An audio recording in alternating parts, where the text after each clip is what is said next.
misleading younger generation. This is my advice on one hand to the youth, to the Muslim generations. Don't become prey to terrorists. Don't become prey to the fatwas of suicidal bombers. Don't become prey and get misguided by wrong teachings of the terrorist supporters. All these concepts are anti-Sunnah of Prophet of Islam. On the other hand, my piece of advice for the governments of the Western world, maybe American, maybe British, maybe European, and those who want to eliminate the terrorism, my words of advice for them would be that try to understand who are your real enemies. There are a handful of people which can be known as terrorists, not all of them. And if you become impartial, I swear by God that these kind of aggressive attitudes, these kinds of terroristic attitudes, this kind of violent behaviors is not just confined to Islam. You can find these kind of people in the world of Christianity. You will find this kind of people in the world of Judaism. You will find this kind of people in America. You will find in Israel. You will find these kind of handful people in India, in China, everywhere. Let me tell and explain. Terrorism has no religion. Terrorism has nothing to do with religion of Islam. And Islam and the Muslim culture and the Muslim religion has nothing to do with violence, aggression and terrorism. This is terrorism. This is an attitude. This is a social behavior. This is a criminal behavior and conduct. There can be many reasons behind that. They may be reactive. They may be frustrated. They may be bought. They have their own vested interest.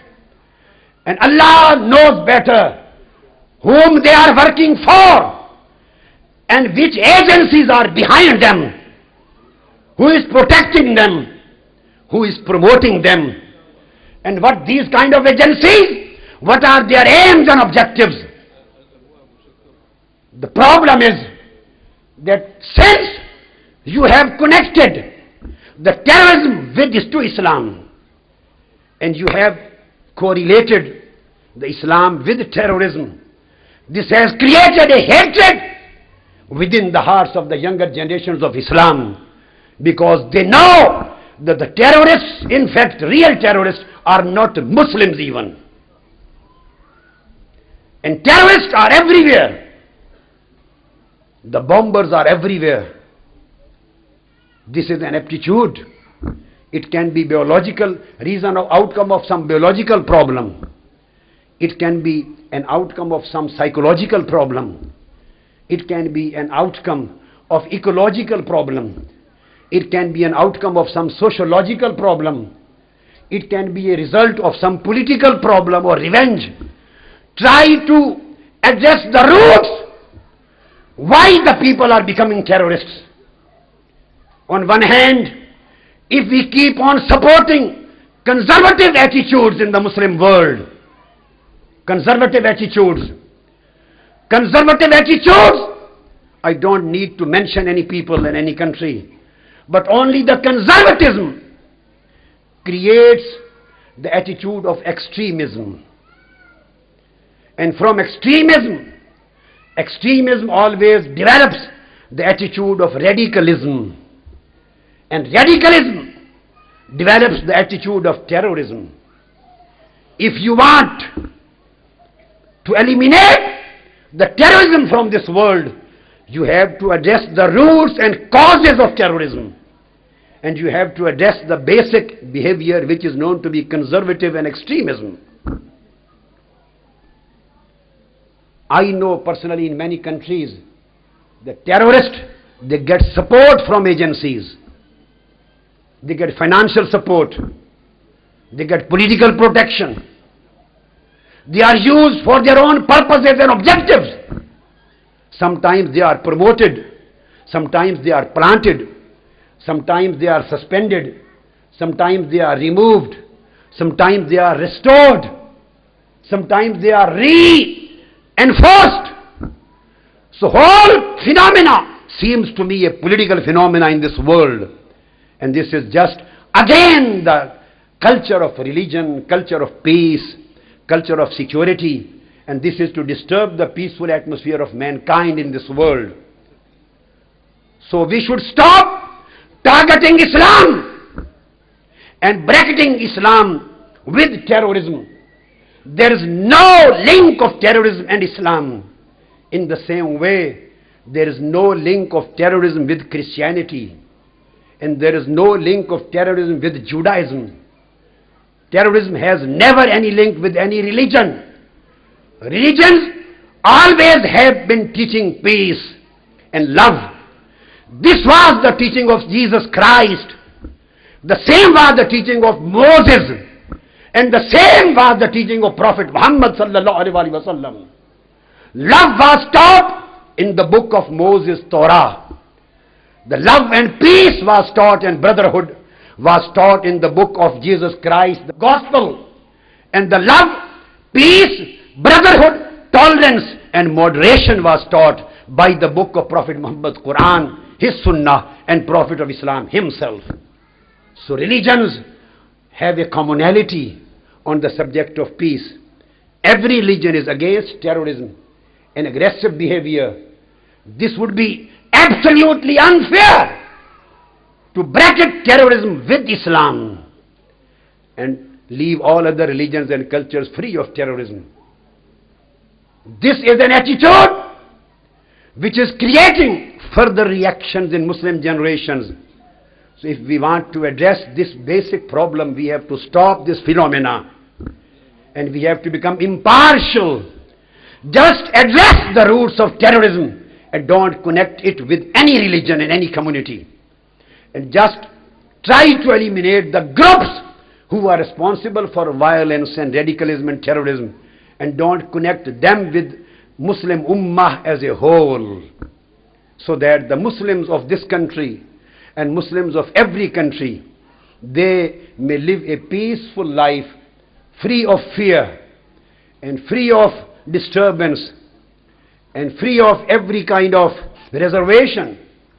Prophet Muhammad sallallahu alaihi wasallam established a society in Medina. There could be three models.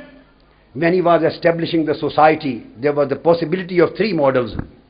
Either he had adopted the model of isolation, or he has adopted the model of annihilation, or he had adopted the model of integration. Prophet Muhammad sallallahu alaihi wasallam rejected the model of isolation.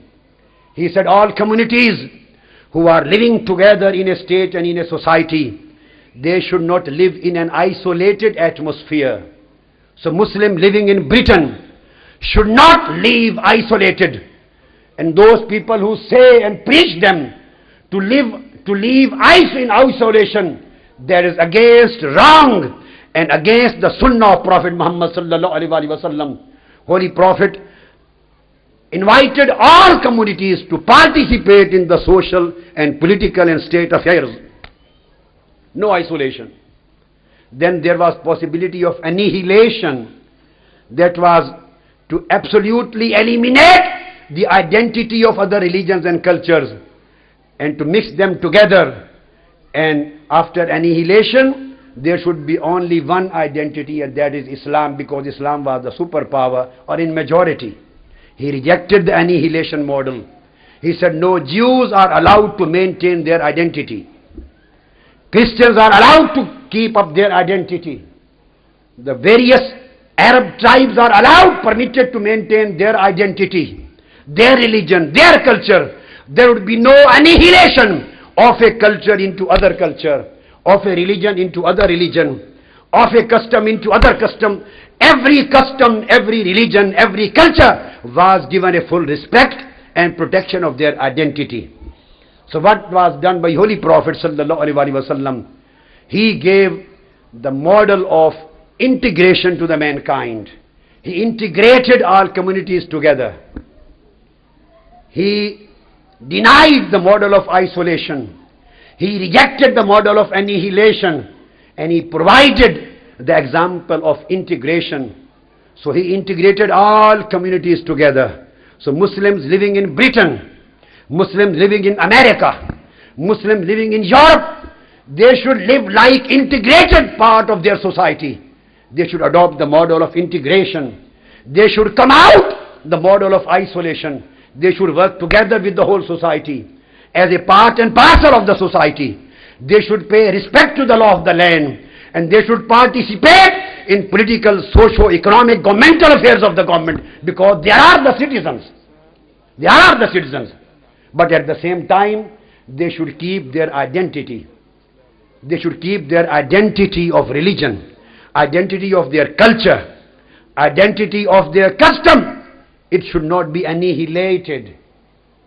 And Holy Prophet sallallahu alaihi wasallam